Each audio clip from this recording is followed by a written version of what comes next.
Falar de psicose no campo da psicanálise exige, antes de qualquer coisa, um gesto de suspensão dos automatismos diagnósticos, das categorias apressadas e das imagens cristalizadas que, historicamente, associaram a psicose à desrazão, à periculosidade ou à pura desorganização mental. Exige também um deslocamento ético e epistemológico, sair da leitura fenomenológica imediata e entrar na lógica estrutural que organiza a experiência subjetiva. No senso comum e muitas vezes também na prática clínica de orientação exclusivamente médica, a psicose aparece pela ideia de surto, delírio, alucinação ou perda de contato com a realidade. Essa associação, embora não seja inteiramente falsa, é profundamente insuficiente.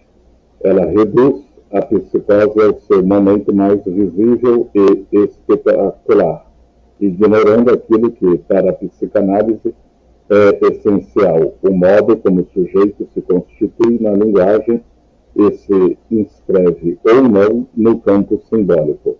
A psicanálise, desde Freud, não se interessa prioritariamente pelo comportamento observável, mas pela lógica inconsciente que o sustenta.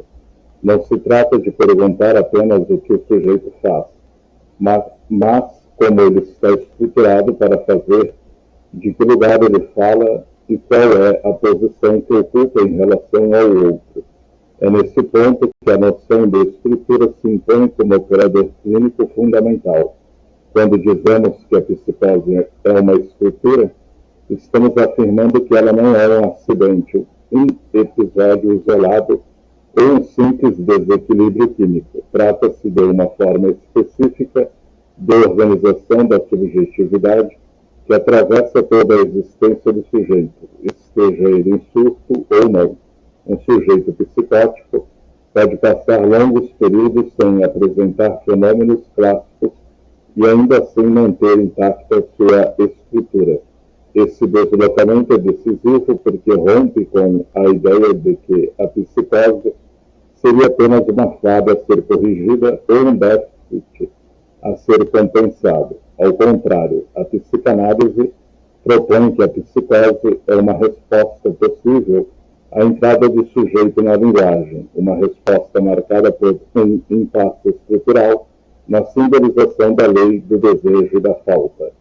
Freud já havia indicado que na psicose algo da realidade não é simplesmente recalcado, como ocorre na neurose, mas rejeitado, a um ponto que não encontra lugar na economia psíquica e retorna de maneira estranha, invasiva, frequentemente sob a forma de fenômenos elementares. Essa intuição freudiana, ainda que formulada sem o rigor estrutural posterior, inaugura uma via fundamental. A psicose não é um excesso de fantasia, mas uma falha na mediação simbólica. É Jacques Lacan quem levará essa via às últimas consequências ao formalizar a psicose a partir da fora-oclusão do nome do pai. Com isso, a psicose deixa de ser pensada apenas como ruptura com a realidade empírica e passa a ser compreendida como uma falha na inscrição de um significante primordial, responsável por organizar o laço social, o desejo e o gozo. Essa formulação tem consequências clínicas profundas. Ela implica reconhecer que, na psicose, o sujeito não está fora da linguagem, mas fora de um determinado tipo de laço discursivo. Ele fala, mas sua fala não está necessariamente amarrada pelas mesmas coordenadas simbólicas que organizam um discurso neurótico. O significante, em vez de operar como mediação, pode operar como intrusão. Dessa perspectiva, o delírio deixa de ser visto como um erro a ser corrigido e passa a ser reconhecido como uma tentativa de solução, uma invenção singular, muitas vezes sofisticada, que visa restituir algum sentido àquilo que não pôde ser simbolizado. Essa mudança de olhar desloca radicalmente a ética da clínica. Não se trata de confrontar o sujeito com a realidade, mas de sustentar as condições para que ele possa construir uma realidade possível. Nos últimos anos, essa abordagem foi ainda mais refinada com o desenvolvimento do conceito de psicoses ordinárias. Autores contemporâneos mostram que a psicose não se apresenta apenas em sua forma clássica, marcada por delírios grandiosos ou alucinações evidentes. Há sujeitos que atravessam a vida com soluções discretas, invenções singulares, amarrações precárias, mas suficientes para evitar o desencadeamento. Essa clínica exige do analista uma escuta radicalmente diferente, menos interpretação, mais manejo, menos sentido, mais cuidado com o efeito da palavra, menos desejo de compreender, mais respeito pela lógica singular do sujeito. Introduzir a psicose, portanto, não é apenas apresentar um conceito clínico, é assumir uma posição ética diante da loucura, da linguagem e dos limites da razão. É reconhecer que a psicose não nos interpela apenas enquanto clínicos, mas enquanto sujeitos falantes, confrontados com aquilo que escapa à norma, à medida e à simbolização plena. É a partir dessa perspectiva que este trabalho se propõe a desenvolver uma leitura psicanalítica da psicose, não como patologia a ser normalizada, mas como estrutura a ser escutada, sustentada e respeitada em sua singularidade.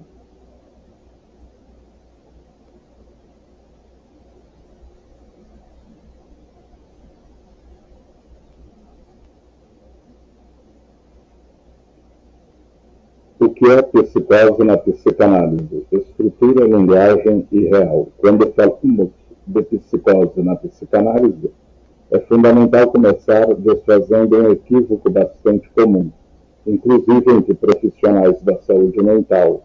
Psicose não é sinônimo de surto, delírio ou alucinação.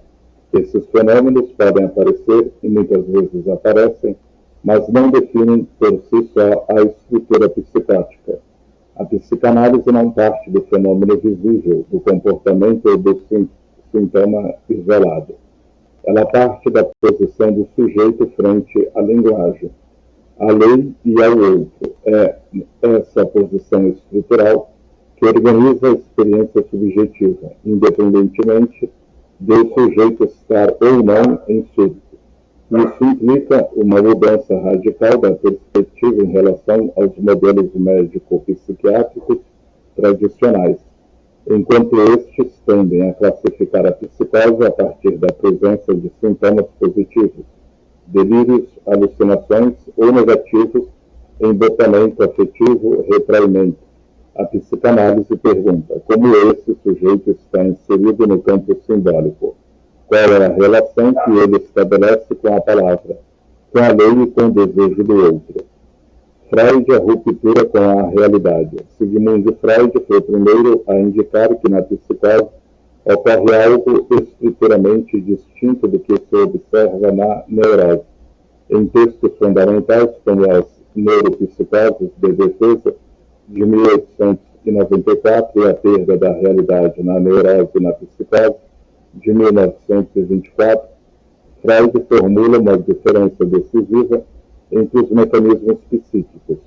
Na neurose, o conflito é resolvido pelo recalque. O sujeito afasta uma representação incompatível da consciência, mas também o vínculo com a realidade externa. Já na psicose, Freud afirma algo mais radical. Na psicose, o eu se afasta da realidade. Esse afastamento não é voluntário, nem produto de fantasia consciente. Trata-se de uma rejeição de um fragmento da realidade psíquica que não pôde ser simbolizado. Freud ainda não dispunha do aparato conceitual que Lacan desenvolveria mais tarde, mas já apontava que na psicose há uma falha no modo como o sujeito se liga ao simbólico. Quando a realidade retorna, ela não se retorna sob a forma de lembrança recalcada, mas como algo estranho, invasivo, muitas vezes persecutório.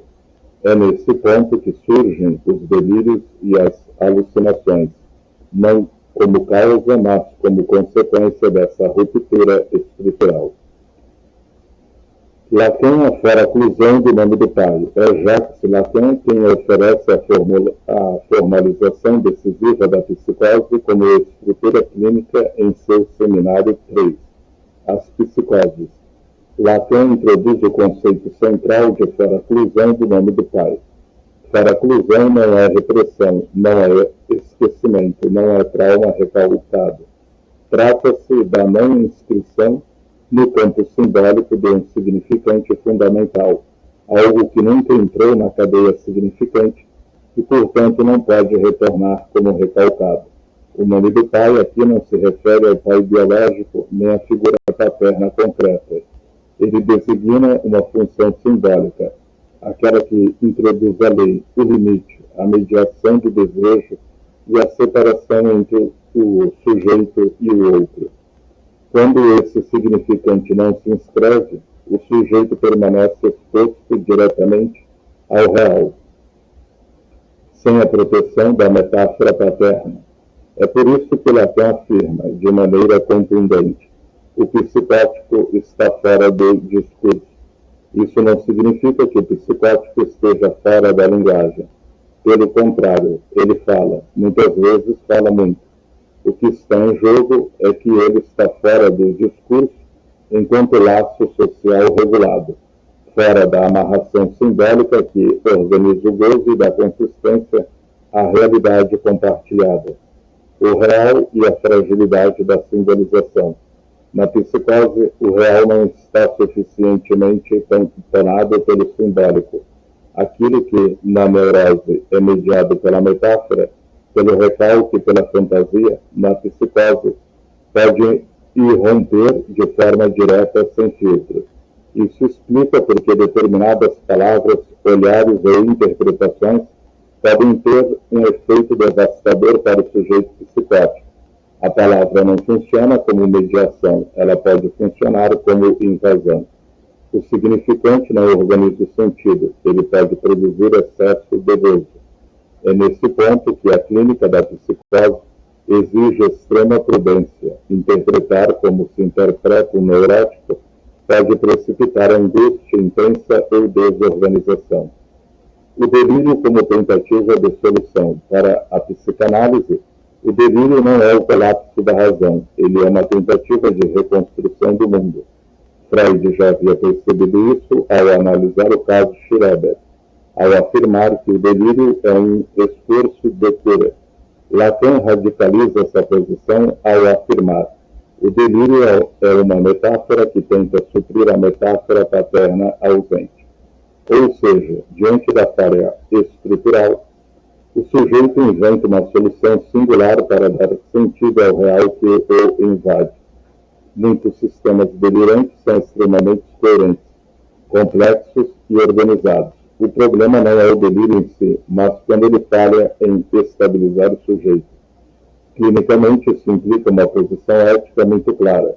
Não se trata de desmontar o delírio, corrigi-lo ou confrontá-lo com a realidade. Trata-se de escutá-lo, respeitar a função e avaliar se ele está ou não operando como ponto de amarração. Psicoses ordinárias e contribuições contemporâneas. Autores contemporâneos como Jean-Claude Maleval, Colette Scheller e Eric Laurent aprofundaram essa leitura estrutural. Eles mostram que nem toda psicose se apresenta de forma espetacular, com delírios exuberantes ou alucinações evidentes. Fala-se hoje em psicoses ordinárias, sujeitos que não entram em surto, mas apresentam falhas discretas na inscrição simbólica, dificuldades na estabilização do laço social, relação literal com a linguagem ou soluções muito específicas para lidar com o gozo. Esses sujeitos podem trabalhar, amar, criar, escrever, desde que encontrem uma forma singular de amarração simbólica. A psicanálise não busca normalizar o sujeito psicótico nem adaptá-lo a um ideal social de saúde. Nosso compromisso não é normativo, é ético. Como Lacan afirma, a psicanálise não é uma terapêutica do bem-estar, mas uma ética do desejo. Na psicose, essa ética se traduz em sustentar um espaço onde a palavra possa existir sem violência, onde o sujeito possa inventar sua própria solução, sem ser esmagado por interpretações ou ideais de normalidade. A psicose, afinal, não nos ensina apenas sobre a loucura, ela nos ensina sobre os limites da linguagem, da razão e da própria condição humana.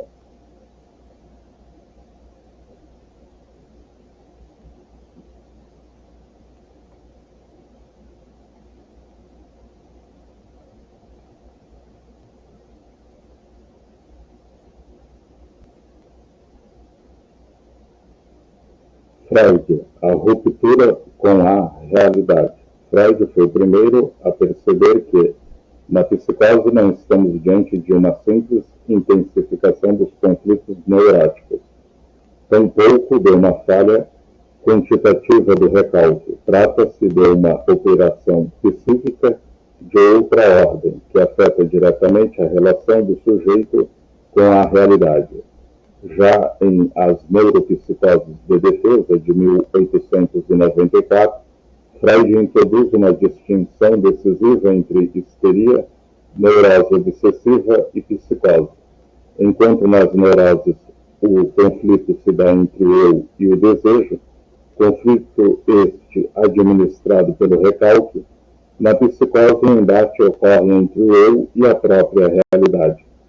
Essa formulação se torna ainda mais precisa em A Perda da Realidade na Neurose e na Psicose, de 1924, quando Freud afirma: na neurose, o eu se afasta de um fragmento da realidade. Na psicose, ele se afasta da realidade como um todo. Essa frase, muitas vezes citada de forma simplificada, exige cuidado na leitura. Freud não está dizendo que o psicótico não percebe a realidade, nem que vive em um mundo puramente imaginário. O que ele indica é que, diante de uma exigência da realidade que se torna insuportável, o eu rompe o pacto simbólico que ligava a ela.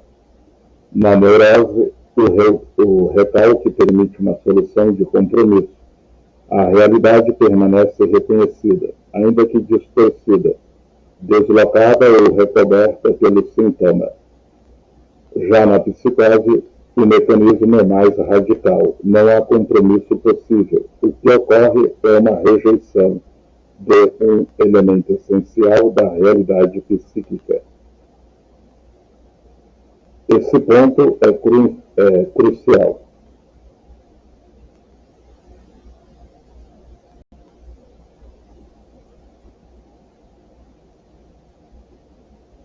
Freud utiliza o termo Verwerfung para designar uma rejeição que não equivale nem ao recalque, nem à negação. Trata-se de algo que não é simbolizado, não é integrado, não retorna sob a forma de representação inconsciente, mas reaparece de modo bruto, invasivo, no real. Ainda que Freud não tenha sistematizado esse conceito como Lacan fará mais tarde, ele já indicava que, na psicose, algo falha no processo de simbolização primária. Reconstrução da realidade e função do delírio. Freud vai além ao afirmar que, após esse afastamento da realidade, o sujeito psicótico não permanece no vazio. Ao contrário, ele tenta ativamente reconstruir uma nova realidade. É nesse ponto que Freud oferece uma das formulações mais éticas e clínicas de toda a sua obra. O delírio é encontrado como uma tentativa de cura. Ou seja, o delírio não é o colapso final do psiquismo, mas uma resposta criativa do sujeito diante da ruptura. Onde a realidade simbólica falhou, o sujeito constrói uma outra, frequentemente dotada de coerência interna, lógica própria e intensa carga afetiva. No famoso caso Schroeder, Freud demonstra que o delírio não surge do nada, ele aparece como uma solução subjetiva para dar sentido a uma experiência de invasão do real que não pode ser metabolizada simbolicamente. Aqui, Freud já se distancia radicalmente de qualquer abordagem moral, pedagógica ou higienista da loucura. Ele não pergunta se o delírio é verdadeiro ou falso, mas para que ele serve na economia psíquica do sujeito. Limites da teoria freudiana e abertura para Lacan. É importante reconhecer, contudo, que Freud esbarra em um limite teórico. Ele percebe a falha, prescreve seus efeitos, mas não dispõe ainda de uma formalização rigorosa do registro simbólico, como Lacan desenvolverá mais tarde. Freud fala de ruptura com a realidade, mas ainda oscila entre uma concepção da realidade como externa e uma realidade psíquica interna. Lacan irá radicalizar essa distinção ao mostrar que a realidade para o sujeito é sempre mediada pela linguagem. Ainda assim, já está presente em Freud a intuição fundamental. Na psicose não se trata de conflito entre instâncias, mas de uma falha estrutural no modo como o sujeito se inscreve no campo simbólico. Essa falha não é adquirida, não é produto de erro educativo, nem consequência direta de traumas isolados. Ela diz respeito à estrutura do aparelho psíquico, a maneira como o sujeito se constitui em relação à lei, ao outro e à linguagem.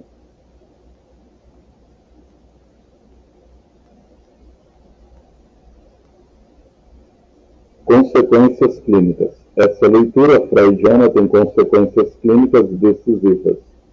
Se o problema da psicose não é o recalque, então a interpretação clássica não é um instrumento privilegiado. Insistir na interpretação pode, inclusive, produzir desorganização, angústia massiva ou desencadeamento. A clínica da psicose exige uma escuta que reconheça a fragilidade da amarração simbólica, o papel estabilizador do delírio e a necessidade de sustentar um laço com a realidade que não seja intrusivo. Freud, mesmo sem os instrumentos conceituais de Lacan, já nos ensinava algo essencial. Na psicose, o analista não deve ocupar o lugar daquele que sabe, mas daquele que sustenta um ponto de ancoragem possível para o sujeito.